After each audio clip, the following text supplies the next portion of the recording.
नमस्कार, मी श्रीकांत उमरीकर. आपण पाहतात ॲनालायझर. लाईक करा, शेअर करा, सबस्क्राईब करा.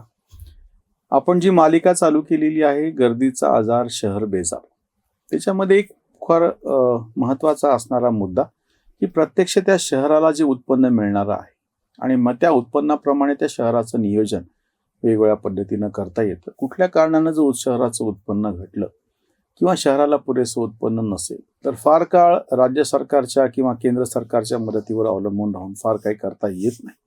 त्याच्यामुळे आपण एक जो पहिला मुद्दा समोर कालच्या यापूर्वीच्या म्हणजे भागामध्ये उपस्थित केलेला होता की शहराला जर ठोस आणि पुरेसं उत्पन्न असेल तर त्याप्रमाणे आपल्याला नियोजन करता येतं. शौनक, नमस्कार. नमस्कार. फार चांगला मुद्दा आपण मागच्या वेळेस चर्चेला मध्ये घेतलेला होता. त्याच्यात थोडंसं मला पुढे जाऊन मला विचारायचं आहे. आपण तेव्हा चर्चा केली होती की वेगवेगळ्या पद्धतीनं शहराचं उत्पन्न कसं वाढवता येऊ शकेल आणि मग त्याचा परिणाम म्हणून त्या शहराच्या नियोजनावरती घेतो. यावेळेस मला त्याच्यात थोडंसं पुढे जाऊन असं विचारायचं आहे. उत्पन्न वाढवणं हा एक भाग झाला. दुसरीकडून शहराचं नियोजन करत असताना जे काही साहित्य वापरलं जातं, बांधकाम साहित्य म्हणा किंवा इतर साहित्य, त्याची जी एक पारंपरिक पद्धत आहे ती वेगळी होती आणि आता तंत्रज्ञानामुळे वेगळी आलेली. किंवा अगदी आम्ही इंजिनिअरिंगच्या भाषेमध्ये जेव्हा रेनफोर्स्ड म्हणजे स्टील आणि बाकीचं म्हणत असताना आता फायबरचे पण काही ठिकाणी वापर केला जातो आहे. बरोबर. किंवा विटा आधी ज्या पद्धतीनं वापरल्या जातात त्याच्याऐवजी आता नवीन पद्धतीच्या विटा येत आहेत. किंवा हॉलो तुम्ही वॉल्स म्हणता, दोन ह्याच्यामध्ये जागा सोडायची आणि त्या निर्वात पोकळीमुळे तापमानावरती नियंत्रण करता येतं. खूप असे म्हणजे वेगवेगळे विषय समोर येत चाललेले आहेत बांधकामाच्या मध्ये विशेषतः. तर मला तो एक प्रश्न ह्यावेळेस पहिल्यांदा तुला विचारायचा आहे की एखाद्या जसं आपण आपल्या घराच्या बांधकामामध्ये नियोजन करतो आणि पैशाची बचत करतो म्हणा किंवा कमी पैशात आणि नवीन तंत्रज्ञानाचा वापर करून घेऊन वेगळं काहीतरी उभं करतो की जे पूर्वीपेक्षा बळकट तर आहेच आहे, दिसायला पण सुंदर आहे आणि प्रत्यक्ष पैशाची बचत झालेली आहे. असं शहर नियोजनामध्ये मग त्या रस्त्यांचं बांधकाम असो किंवा बाकीचे असो ह्याच्या बाबतीमध्ये काय करता येऊ शकेल? किंवा आधी रंग देणे हा जो प्रकार होता, दर दिवाळीत आपल्याकडे गमतीने रंग द्यायचा असं आपण म्हणतो, आता तसं उरलेलं नाही, वर्षभर आपण देतो. त्याच्यामध्ये कितीतरी वेगवेगळे प्रकार असे आलेले, टिकणारे रंग म्हणा किंवा अजून काही प्रकार म्हणा. तर ह्या सगळ्याच्या दृष्टीनं मला विचारायचं आहे, शहर नियोजनामध्ये बचत, नवीन तंत्रज्ञान आणि सौंदर्य दृष्टी ह्या सगळ्याच्या दृष्टीनं काय प्रयोग केले जाऊ शकतात किंवा केले जात आहेत? अगदी. नमस्कार. मागच्या भागामध्ये आपण हे बघितलं की शहराचं उत्पन्न कुठून किती प्रमाणात येतं आणि त्याला कसं वाढवता येईल वगैरे. पण ह्याचा जो एक्सपेन्सचा भाग आहे तर बहुतांश महापालिका किंवा नगरपालिका आपल्या या सद्यस्थितीमध्ये मॅक्झिमम त्यांचं एक्सपेन्स हे त्यांच्या पगारावर आणि चालू ठेवण्यासाठी सगळी व्यवस्था ह्याच्यासाठी खर्च करतात. अर्थातच दुसऱ्या क्रमांकावर येतं इन्फ्रास्ट्रक्चर आणि मग तिथे सुरू होतं एक ओढाताण की पैसे कमी आहेत आणि काम खूप जास्त करायचंय. शिवाय आता असं झालंय की अगदी मागच्या एक 5-10 वर्षापूर्वीपर्यंत तुम्ही मेट्रो प्रकल्पांना विरोध करून मतं मिळवू शकत होतात, तुम्ही विमानतळांना अडकवून ठेवून मतं मिळवू शकत होतात. शेवटी ही सगळी मताचीच राजकारण होती. एखाद्या धरण प्रकल्पाला विरोध करून त्याला विरोध करणाऱ्यांना मोठे मोठे पुरस्कार मिळवून देऊन त्याला ग्लोरिफाय करून एक राजकारण पुढे नेता येत होतं. या मागच्या 10 वर्षांमध्ये हे असा काही बदल घडलाय की आता प्रकल्पांना विरोध करून जमत नाही. कोण जास्तीत जास्त इन्फ्रास्ट्रक्चर प्रकल्प उभे करून दाखवतोय त्याला जास्त मतं मिळण्याची शक्यता असते. पंतप्रधान गमतीत म्हणतात की आम्ही ज्याची पायाभरणी करतो त्याच्या उद्घाटनाला सुद्धा आम्हीच येतो.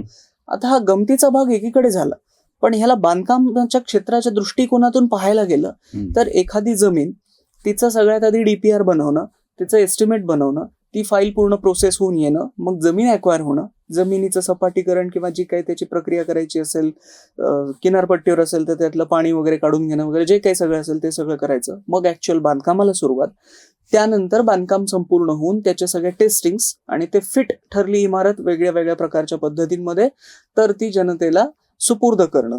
ह्या सगळ्या गोष्टीसाठी एक ठराविक कालावधी लागतो. आता तो लागण्याचं कमी करत करत आणायचा भाग आहे, कारण जेव्हा निवडणूक जिंकून कोणीतरी नेता येतो त्यावेळेला तो हे सगळं आश्वासनं देतो, काम सुरू होतं आणि त्याला पुढची निवडणूक यायच्या आत त्याचे उद्घाटन करण्याची घाई असते. मग ऍटलिस्ट ती इमारत अशा टप्प्याला पोहोचली पाहिजे की विमानतळ असेल तर एखादी फ्लाईट ऑपरेशनल झाल्याचं दिसायला पाहिजे, भलेही मग ते पूर्ण फेजेसमध्ये का असेना. एखादा मेट्रो प्रकल्प असेल तर कमीत कमी 2-3 किलोमीटरसाठी का होईना त्या मेट्रोच्या फेऱ्या चालू झालेल्या दिसायला पाहिजेत.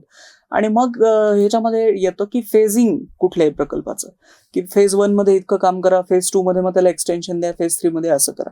फेजिंग मध्ये काय होतं की तुम्हाला एखाद्या मोझेक सारखं किंवा एखाद्या त्या पझल जे आपण सॉल्व्ह करतो की तो तुकड्यात तुकडा अडकतो, या पद्धतीने डिझाईनची रचना करत जावी लागते. आता परभणी सारख्या ठिकाणची बातमी अगदी काल परवाच आली होती की कुठलं तरी एक उद्यान आहे आणि त्याला फेजेसमध्ये काम करण्याच्या नादात असं काहीतरी केलं गेलं की पहिल्या वर्षी लॉन टाकली, ती गाई म्हशींनी खाऊन टाकली, पुढच्या वर्षी कंपाऊंड वॉलला बजेट अलॉट झालं. आणि हे आपण सगळीकडे बघतो, असं घडत असतं. शिवाय ह्याच्यामध्ये एक वेगळा विनोद असा आहे की आजतागायत आपण असं पाहिलं की सरकारी इमारत म्हणलं की तो एक ठराविक पिवळ्या रंगाचा डिस्टेंपरचा पेंट त्याच्यावर मारलेला असायचा. तर पिवळाच कशासाठी, कारण रंगशास्त्रामध्ये असं आम्हाला शिकवलं जातं आर्किटेक्चरमध्ये की पिवळा सोडून बाकी कुठलाही रंग मारला तर त्याच्यामध्ये पॅचेस येतात, त्याला स्किल लेबर लागतात. पिवळ्या रंगाला स्किल लेबरची गरज पडत नाही. म्हणजे एखाद्या ठिकाणी आधीच एक ब्रश फिरलाय, त्याच्यावरून पुन्हा दुसरा ब्रश फिरला तरी त्याची घनता वाढत नाही पिवळ्या रंगात. त्यामुळं मग सगळ्या इमारती सरसगट पिवळ्या रंगात असायच्या. हे पांढऱ्यासोबतही घडतं, पण पांढरं म्हणजे ते छान दिसलं असतं, ते नको वाटतं PWD खात्याला, कारण त्यांचं आणि सौंदर्याचं खूप वाकडं आहे, म्हणून मग तो रंग पण नाही. तर असं करत करत एक ठराविक ढाचा सगळ्या इमारतींचा सेट झाला होता. त्यातून बाहेर पडण्याचा पहिला प्रयत्न जो माझ्या स्मृतीमध्ये आहे तो आहे सर्व शिक्षा अभियानचा, की त्यांनी असं ठरवलं वर्गखोल्या चौकोनी नको, आपण अष्टकोनी बांधूया. मग ते हनी सारखं स्ट्रक्चर करून त्यात एका बाजूला एकाशा अष्टकोनी वर्गखोल्या, त्याच्यावर झोपडीसारखं छत वगैरे असे काही प्रकार सुरू झाले बांधकामातले. होता होता हे सगळं बजेट वाचवण्याच्या नादातलं प्रकरण आता इथं येऊन ठेपलंय की इमारत पूर्ण बांधायची, त्याचे कॉलम बीम किंवा भिंती ह्यांना प्लास्टर करत बसणं, क्युरिंग करत बसणं, पुढे पुट्टी पेंट हे सगळे फिनिशेस प्रॉपर पद्धतीने देणं आणि त्याच्यानंतर त्यावर नावं टाका वगैरे जे काही पब्लिक अम्युनिटीज असतात त्या सगळ्या द्याव्या लागतात, सायनेजेस द्यावे लागतात, कुठून उजवीकडे वळायचंय, कुठून डावीकडे शौचालय काय ते सगळं लावावं लागतं. ह्या इन्स्टॉल करण्याच्या ज्या फिटमेंट्स आहेत ह्यात इतका जास्त वेळ जातो कुठल्या इमारतीचा. आणि कुठल्याही सरकारची म्हणा किंवा तुम्ही स्वतःही घर बांधत असाल तर चिडचिड ह्याच टप्प्यात होते की बांधून तयार दिसतंय पण अजून संपत नाहीये काम, कारण त्याला वेळ खूप लागतो. ह्याच्यावर एक अजब उपाय मागच्या 4-5 वर्षात खूप मोठ्या प्रमाणात सगळीकडे दिसायला लागला, तो म्हणजे क्लॅडिंग. क्लॅडिंग म्हणजे काय असतं की एखादी, आता समजा ही माझी मूठ म्हणजे एक इमारत आहे आणि ह्याला फिनिशिंग ऑफ करायचंच नाही, ह्याच्या समोर असा काहीतरी एक पडदा उभा करायचा की ते मागचं सगळं दिसणारच नाही, झाकल्या जाईल. या पडद्याला ऍक्च्युअली तांत्रिक भाषेत सुद्धा कर्टनच म्हणतात, म्हणजे कर्टन वॉल असंच नाव आहे त्याला. मग ही काचेची करू शकता किंवा ही अल्युमिनियम पॅनलिंगची करू शकता. आता मुद्दा काय झालाय की भारतीय मन सातत्यानं पाश्चिमात्य गोष्टींना वरचढ मानत आलेलं आहे. तुम्ही न्यूयॉर्कचे फोटो बघितले, दुबईचे फोटो बघितले, लंडनचे फोटो बघितले किंवा टोकियोचे वगैरे, तर तुम्हाला असं वाटतं की त्याच्या काचेच्या सुंदर सुंदर इमारती दिसतात मोठमोठ्या रस्त्यातून, रात्री अशा ते झगमगाट दिसतो तो सगळा, त्यामुळे शहर सुंदर दिसतं, खरंही आहे. पण त्या काचेच्या आतमध्ये हीट ट्रॅपिंग खूप मोठ्या प्रमाणात होतं आणि त्या समशीतोष्ण प्रदेशांमध्ये हे सगळं चालण्यासारखं आहे. दुबईने ती कॉपी केली आणि त्यांना खूप एनर्जी डेफिशियन्सी त्यातून निर्माण होते, हा सगळा वेगळा मुद्दा तो आलाहीदा.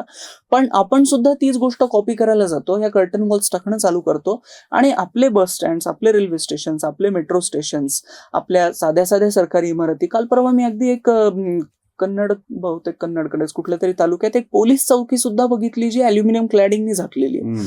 अल्युमिनियम क्लॅडिंग मध्ये काय होतं, इमारत पूर्ण झाल्यानंतर पुढच्या कामासाठी वेळ न घालवता सरळ 2-4 अल्युमिनियमचे उभे आणि आडवे रॉड तिथे फिक्स केले आणि त्याच्यावर पॅनलिंग करून टाकलं की मग ते सगळं सौंदर्यीकरण करत बसण्याची गरज पडत नाही. तत्कालिक स्थितीमध्ये ते चमकदार खूप छान वाटतं, पण त्याचं आयुष्य खूप कमी आहे. शिवाय बरेचदा असं घडतं की पाऊस जेव्हा खूप मोठ्या प्रमाणात येतो, आता हे जे क्लॅडिंग आहे फक्त दिसण्यासाठी एक व्हिजनला ब्लॉक करणारी गोष्ट आहे, ते काही पाण्याला पूर्ण तसं अडवू शकत नाही. म्हणून मग कुठली छतं गळायला लागतात, कुठल्या विमानतळाच्या तिथे टॅक्सी उभी असते तर अचानक पाण्याचं प्रेशर सहन न झाल्याने सगळा छताचा भाग कोसळतो आणि मग असं चित्र निर्माण होतं की उद्घाटनानंतर अरे 1-2 महिन्यामध्येच हे सगळं अशा वाईट परिस्थितीला आलं. त्या मटेरियल मटेरियलचा तो दोष आहे. आता हे एक मटेरियल ॲल्युमिनियम क्लॅडिंग आपण खूप मोठ्या प्रमाणात वापरायला लागलो. दुसरा एक पद्धत आपण वापरायला सुरू केली की कुठेही LED लाईट्स लावत चालायच्या. म्हणजे रस्त्यावर अगदी पथदिवे जरी असले तरी त्याला LED लाईटची माळ गुंडाळली की मग ते सौंदर्यीकरण झालं का? किंवा कुठेतरी एखादा उड्डाणपुलाच्या खाली एक झाडांची भिंत अशी उभी करायची, मग त्यातली झाडं तिथं जगतील कशी, त्याला पाणी घालणार कोण, त्याला उजेड वारा पुरेसा मिळतोय की नाही, याचा कुठलाही विचार आपण करत नाही. कारण विचार करण्यासाठीची वेळेची सवड आणि पैशांची उपलब्धता ह्या दोन्ही गोष्टी नसल्यामुळं विकास एका वेगळ्या वाटेवर असा चाललाय की आता जे स्ट्रक्चर्स आपण बनवतोय ते स्ट्रक्चरली तर स्ट्रॉंग आहेत, त्याच्यामध्ये खूप मोठ्या प्रमाणात काही धोका नाहीये, पण त्याचं सौंदर्यीकरण हा मात्र फार एक अभावानेच दिसणारा विषय सध्या झालेला आहे. तो यातल्या अर्थशास्त्राशीच निगडीत आहे. फारच छान. म्हणजे ते पुन्हा रस डोंगा परी उस नव्हे डोंगा. दिसण्याला जरी एखादी गोष्ट चांगली असली तरी ती प्रत्यक्षामध्ये चांगली असेल असं नाही, त्याचा वेगळा विचार व्हायला पाहिजे. मला त्या अनुषंगाने एक थोडंसं शेवटाकडे येताना हे विचारायचं आहे. विशेषतः जेव्हा आपण असं शहर नियोजन करतो, एखाद्या घरापुरता विषय असतो आणि त्याचे काही जे दुष्परिणाम त्या घरापुरतीच राहतात. पण जेव्हा आपण शहराचा विचार करतो तेव्हा दीर्घकालीन विचार करावाच लागतो अपरिहार्यपणे. दोन गोष्टीसाठी. एक तर पहिली गोष्ट म्हणजे आपल्याकडे असलेली पैशाची मर्यादा, ह्या दृष्टीनं पण पुन्हा पुन्हा ती दुरुस्ती आणि पुन्हा पुन्हा ते बांधकाम होऊ नये. दुसरं एक मला महत्वाची गोष्ट अशी वाटते की आपण जर एकदा एखादं नियोजन खूप चांगल्या पद्धतीनं केलं तर त्या म्हणजे एकदा म्हणजे मूळ पायाच व्यवस्थित असेल तर मग इमारत नीट राहते. तसं जर एकदा तुमचं नियोजन चांगलं असेल तर पुढे भविष्यातले सुद्धा प्रकल्प करत असताना त्या दृष्टीने एक फायदा होऊ शकतो. पण उलट एकदा तुमची चूक झाली, तुम्ही म्हणतात त्या पद्धतीनं अशा पद्धतीचं अल्युमिनियम ग्लेडिंगचं तुम्ही हे विचार, एकदा चूक झाली ही की मग पुढच्या प्रत्येक ह्याला येणाऱ्या तुम्हाला तोंड द्यावं लागतं समस्येला, त्यासाठी पुन्हा जास्तीचा पैसा खर्च करावा लागतो आणि पुढचंही विकासाची दिशा अडचणून ठरते. त्या दृष्टीने मला असं विचारायचंय की मग आता आपण ह्याला पर्याय कशा पद्धतीनं शोधून काढू शकू. म्हणजे एक शहर नियोजन डोळ्यापुढे ठेवा आणि तुम्हाला कमी पैशामध्ये का होईना पण टिकणारं काहीतरी तुम्हाला द्यायचं आहे. त्याच्यामध्ये सौंदर्यीकरण तर पाहायला गेलंच पाहिजे, ॲस्थेटिक ज्याला आपण म्हणतो, सौंदर्यशास्त्र, टिकाऊपणा पाहिजे. पण भविष्यामध्ये सुद्धा त्याचा आणि किंवा पुढे वाढवत असताना फेज 1, फेज 2, फेज 3 म्हणत असताना फेज 1 अशी पाहिजे की जेणेकरून पुढच्या फेजेसचा रस्ता नीट मोकळा व्हावा. नाही तर ह्याच्यामुळे काहीतरी नवीन चुका होतील आणि ते दुरुस्त करण्यासाठी मग पुढचं काहीतरी तडजोड करत बसावं लागेल. बरोबर. ह्याच्यामध्ये 2-3 गोष्टी अगदी तत्कालिक उपाय म्हणून करता येतील. क्रमांक 1 हा की PWD खात्याचा आणि सौंदर्याचा संबंध नाही असं जे मी वाक्य वापरलं, याचं सगळ्यात महत्वाचं कारण हे आहे की PWD खात्याचे जे काही एस्टिमेट्स बनतात, अंदाजपत्रकं बनतात, त्या अंदाजपत्रकांचा फॉर्मॅट असा आहे की तुम्हाला लांबी गुणिले रुंदी गुणिले उंची ह्यामध्येच माप द्यावं लागतं. हे कंपल्शन आहे. मग त्यातून जो काही व्हॉल्यूम निघतो त्या प्रमाणात काम झाले की नाही ह्याच्या कोणीतरी तपासण्या करणं आणि मग त्याच्या अगेन्स्ट एक अधिकाऱ्यांनाही हे सगळं काम करणं अवघड यासाठी झालंय की माहिती अधिकारात काम करणारी एक गँगस्टरची लॉबी तयार झाली आहे की जी खरं तर त्याच्यावरच त्याच उत्पन्नावर आयुष्य जगते. त्यामुळं असं झालंय की मग ते लांबी गुणिले रुंदी गुणिले उंची ह्या गणितात जर तिथलं बांधकाम बसलं नाही आणि कोणीतरी माहिती अधिकारात त्याच्यावर काहीतरी दाखल केली केस तर अडकायला नको म्हणून फक्त सरळ सरळ चालणाऱ्या भिंती बांधायच्या, दुसरा आडमार्ग वापरायचाच नाही, यामुळं सुंदर दिसणाऱ्या कुठल्याही गोष्टी करायच्याच नाही असं काहीतरी हे गणित होऊन बसले.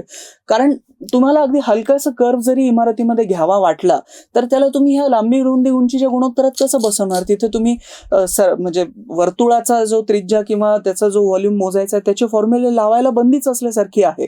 अशा परिस्थितीमध्ये एखादाच प्रकल्प खूप स्पेशल, खूप मोठ्या राजकीय नेत्याचा वरदहस्त असेल किंवा कुणाचं तरी खूप मोठ्या पदस्थ व्यक्तीचं अगदी पर्सनल लक्ष त्या प्रकल्पाकडे असेल आणि खूप खात्रीच असेल की इथं काही वाकडं होणार नाही, अशा वेळेला जसं बारामतीचं बस स्थानक आहे की जिथे खूप सुंदर प्रकारे ते बस स्थानक उभं राहिलं आणि जगातलं सगळ्यात सुंदर बस स्थानकही म्हणता येईल इतकं ते छान दिसतं. अशा पद्धतीचा एखादा प्रकल्प असेल तरच आपण काहीतरी सुंदर गोष्टी करू शकतो. कारण मग तुम्ही हलकसं वेगळं मटेरियल वापरायला गेलात आणि PWDच्या हँडबुकमध्ये त्या मटेरियलचा उल्लेख नसेल, पण ते हँडबुक्स आहेत 50-50, 60-60 वर्षापूर्वीची ना. त्यानंतर आतापर्यंत मटेरियलमध्ये, बांधकामाच्या पद्धतीमध्ये खूप अमूलाग्र बदल घडलेत. मग अशा वेळेला लगेचच कुणीतरी येऊन जर तो प्रकल्प 10-10, 20-20 वर्ष अडकवणार असेल तर कुणीही हे करायला धजावत नाही. तो एक मुद्दा. दुसरं असं की ह्याला पर्याय म्हणून असं करता येईल, सॉफ्टवेअर क्रांती इतकी मोठ्या प्रमाणात झाली आहे की आम्ही आर्किटेक्ट्स जेव्हा कुठली डिझाईन्स बनवतो त्यावेळेला त्याचं लांबी रुंदी उंचीचं गुणोत्तर न काढता सुद्धा एकूण घनफूट किंवा क्षेत्रफळ काढता येतं त्या बांधकामाचं त्या सॉफ्टवेअर्स थ्रू.